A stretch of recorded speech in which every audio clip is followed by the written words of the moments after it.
In Season 8, Episode 13, Hen and Eddie Diaz steal the show, which is surprising for Eddie because it seems like his Texas subplot will be there for a while. Even though it involves addressing one of her greatest fears, it's good to see Hen in the spotlight. Although Invisible is a welcome change of pace, it is not as large-scale as other major catastrophes that have occurred in previous episodes of 911 Season 8. Because there is no longer much to say about their own characteristics, characters in procedural shows that have lasted for multiple seasons frequently halt their development. However, 911 demonstrates that humans are constantly evolving creatures with flaws and anxieties that persist into maturity. In a perceptive, heartwarming episode, 911 demonstrates that there is always more to discover about people as human beings. In Invisible, Hen discovers that she is exactly that. With the traditional, trying on clothes sequence to bolster Hen's confidence on her birthday, the episode opens like a corny teen film. Although 911 doesn't explicitly reveal Hen's age, the cliché suggests that she is just as delighted as any 16-year-old. Suddenly, nobody can recall her birthday. It begins with Karen, who is already very popular, and then moves on to her mother, children, and the 118 crew. Athena, her best friend, is the only one with an exceptional memory. 911 makes fun of everyone's inability to remember things. The show uses humorous moments to mask the hurt of the situation, such as when Bobby got a new machine that looked like Hen's name on her special day and Hen fought to fit a huge bouquet of last-minute balloons through the door frame. However, it also doesn't minimize how painful it is to forget to celebrate someone's life.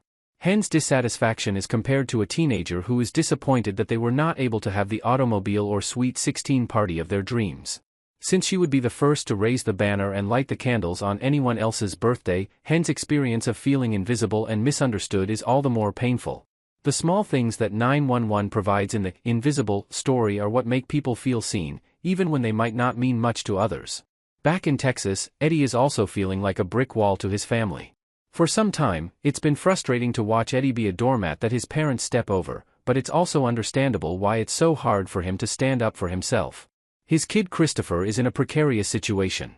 When family relationships have changed and trust has been betrayed too frequently, parenting can become a challenging endeavor. Eddie's self-perception as a father, not Christopher's, is the source of his insecurity. Although a more direct confrontation with his parents is eventually required, and, frustratingly, 911 keeps delaying it, Eddie's efforts to boost his self-esteem are more important. In a chess match that enrages Eddie, Christopher physically revolts by throwing up under stress. 911 didn't require Eddie to tell his parents or himself out loud that he is a wonderful father and should be allowed to raise his son. In order to have Eddie stand taller than his parents, the show simply gives him the backbone he lost in earlier episodes. Even though Eddie was no longer a firefighter, this was the clearest indication that he will always be a hero. Indeed, Eddie's plotline can initially appear to be unrelated to the rest of the plot. However, 911 manages to connect the Los Angeles and Texas stories by highlighting how dysfunctional everything is in the absence of a crucial 118 member. Little things like Eddie and Hen's invisibility reveal that Eddie is the missing piece of the puzzle. In their circumstances, Hen and Eddie responded very well, though they were a bit too understanding when someone apologized. The way Hen's family treated her calls for a multi-episode narrative rather than a one-and-done situation, but Eddie still has some work to do with his folks. Nevertheless, with a two-part special titled 911, Contagion, 911 is prepared to return to the absurdity business. Though it should be open to it, the show might not want to dwell on the birthday drama too much. When Hen cheated on Karen, their relationship reached its most dramatic peak, and the consequences persisted for multiple episodes. 911 considers the opposing viewpoint, regardless of how successfully Hen and Eddie are able to move on and forgive. The focus of Invisible's 118 calls is a man named Archie, who is unexpectedly portrayed by Kevin L. Johnson from Stranger Things and Ozark. Hen tells him that it's acceptable to take up space in the world after he has been fired, cheated on, and squashed beneath a semi-truck. It's excellent advice in retrospect.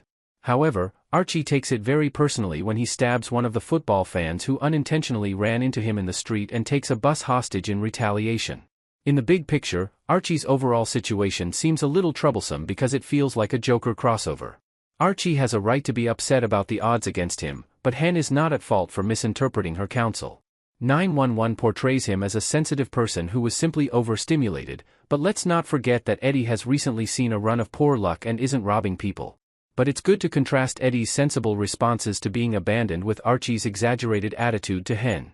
When viewers are given the opportunity to discover more about the characters they have come to love over the previous 8 seasons, these short, bite-sized episodes are just as valuable as the larger, more expansive 911 episodes.